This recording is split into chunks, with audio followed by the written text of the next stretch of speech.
lawan 01 dan 03 itu bukan 02, tapi adalah negara. Jadi ini yang menjadi persoalan sejak awal, sehingga menyebabkan lapangan ini menjadi tidak datar. Sejak awal, kalau tadi kita melihat ya, terakhir misalnya tiba-tiba kabinet membahas tentang bagaimana program makan siang gratis untuk 2025 nanti.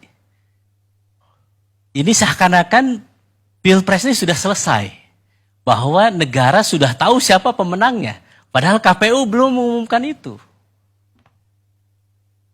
Dan kalau kita ambil ke belakang, ya, apa yang dilakukan, ya kita melihat ya, saya selalu mengatakan kenapa sih isu hak angket ini muncul sebelum KPU memutuskan. Maka ada 3 hal. Saya kira saya ingin mempertajam tadi yang disampaikan dan kemudian memberikan beberapa klarifikasi terhadap Bang Maman. Yang pertama adalah sejak awal, kenapa saya katakan bahwa lapangan menjadi tidak datar sehingga ada miring, sehingga kalau lapangan itu miring, kami ini yang di 01 untuk bisa menggolkan itu lebih berat. Untuk bisa menggolkan 1-0 itu lebih berat dibandingkan, mohon maaf, misalnya 02 karena lapangannya lebih menguntungkan yang bersangkutan, karena di situ ada upaya negara untuk mengintervensi, untuk memberikan dukungan, maka mudah bola itu menggelinding dan bisa masuk ke 01 dan 03. Apa contohnya? Menurut saya intervensi negara di situ yang selalu Mas Ep katakan bahwa ini harus lawan Pak Jokowi. Tolong yang Anda maksud negara itu apa? Ya, saya akan jelaskan. Supaya konkret aja. Baik, baik. So kalau negara termasuk Anda juga, Anda kan di DPR. Oke. Baik. Jadi saya harus katakan bahwa ini ada intervensi dari kepala negara, kepala pemerintahan kita. Ya, sejak awal misalnya saya katakan bagaimana MK bisa memutuskan satu keputusan yang kemudian menggolkan seorang anak presiden dan diberikan privilege secara khusus dengan merubah undang-undang. Dan kemudian MK-nya, kepala MK-nya diberhentikan oleh keputusan MK-MK. Dan setelah itu diperkuat oleh DKPP. DKPP mengatakan bahwa pelanggaran terhadap KPU. Bisa dibayangkan, untuk satu orang ini saja, MK-nya melakukan pelanggaran, ketua MK-nya, kemudian KPU-nya, ketua dan anggotanya melakukan pelanggaran etik. Jadi saya katakan intervensi ini terlalu terang benderang. Karena bukan orang sembarangan yang menjadi calon ini. Maka saya katakan sejak awal, pertama adalah bagaimana politisasi hukum ketika kita melawan kepala negara, kepala pemerintahan, maka tidak hanya itu saja. Maka saya katakan, coba kita lihat bagaimana suara itu didapatkan, kita entah siapa yang menang, tetapi kita melihat bansos yang sangat luar biasa menjelang pemilu. Saya akan jawab. Ada yang mengatakan bahwa ini adalah El Nino. Saya pelajari ini El Nino. El Nino itu kalau dibandingkan dengan 2023-2024 saat ini, maka harus saya katakan lebih panjang, lebih panas kondisinya ketika 2015 lalu. El Nino itu. Tapi saya harus katakan Bang Maman bahwa bansosnya tidak sebesar saat ini.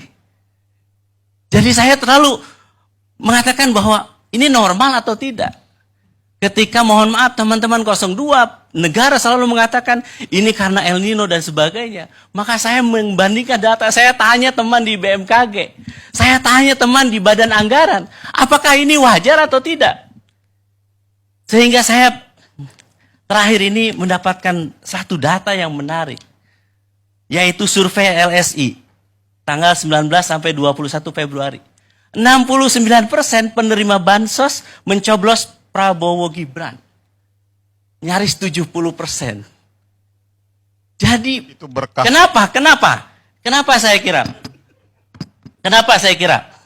Bang Maman, saya harus katakan, kantong biru bansos Jakarta itu warnanya biru.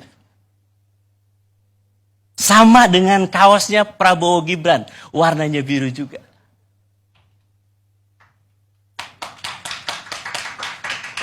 Dan saya menemukan data dan fakta, dan ini sudah ada di Timnas 01, bahwa pembagian bansos juga ada kaosnya juga, ada stikernya juga. Dan yang membagikan adalah aparat. Saya sebetulnya agak kaget yang disampaikan oleh Bang Deddy. Loh, kita nggak pernah ngobrol sebelumnya, tapi apa yang disampaikan oleh Bang Deddy, kok ada kesamaan dengan di dapil saya? Di Jabar 7. Pengerahan aparat, kemudian mobilisasi, dan penggunaan dana bansos untuk kepentingan salah satu calon.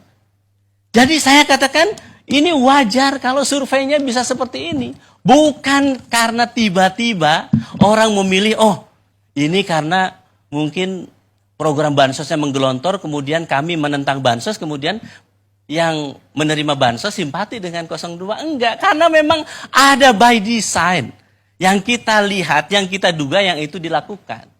Itu sebagian ada amplopnya juga tuh, bukan cuma... Betul, saya kaget juga 300.000 kok. Loh, nilainya kok sama dengan di dapil saya? Terus cara-caranya memanggil aparat juga kenapa sama? Inilah yang kita saat ini bangun komunikasi.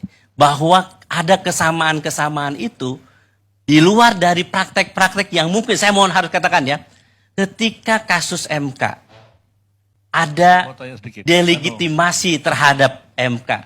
Kemudian Bawaslu juga Sebelum demikian. MK tadi ya, penyaluran bansos itu melalui kementerian apa?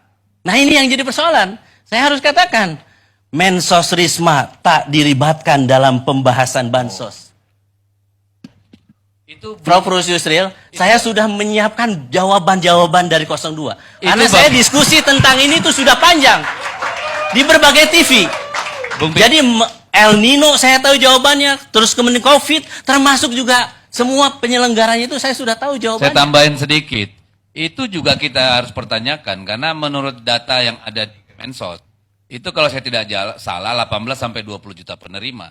Tapi yang sekarang itu penerima hampir 50 juta orang. Nah persoalannya, ketika tadi persoalannya tidak melibatkan Kementerian Sosial, datanya tidak digunakan, lalu datanya siapa? Ini juga yang terjadi apa? Orang yang kaya raya. Barusan saya sebelum datang ke sini, saya telepon kawan saya.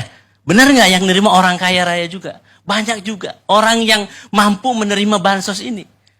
Pertanyaannya, bansos ini apakah memang untuk menyelesaikan persoalan El Nino atau ini menjadi bagian APK atau bagian dari stiker atau alat kampanye ditambah dengan bansos negara ini. Ini saya ingin katakan, apa yang saya sampaikan di berbagai forum tentu tidak punya makna apa-apa. Kecuali apa? Rakyat menghendaki ada forum terbuka yang lebih transparan untuk membuka ini. Dengan cara apa? Memang salah satunya hak angket. Karena dengan hak itu maka rakyat bisa tahu jawaban-jawaban, kekhawatiran itu. Benar nggak bansos ini dipolitisasi? Benar nggak aparat ini dimobilisasi untuk memilih 02? Benar tidak? Saat ini ketika KPU membiarkan cawapresnya menjadi Gibran tanpa ada PKPU, bisa dibenarkan atau tidak? Jadi sebetulnya banyak pertanyaan-pertanyaan publik yang saat ini ditanyakan dan seharusnya memang ini bisa dijawab.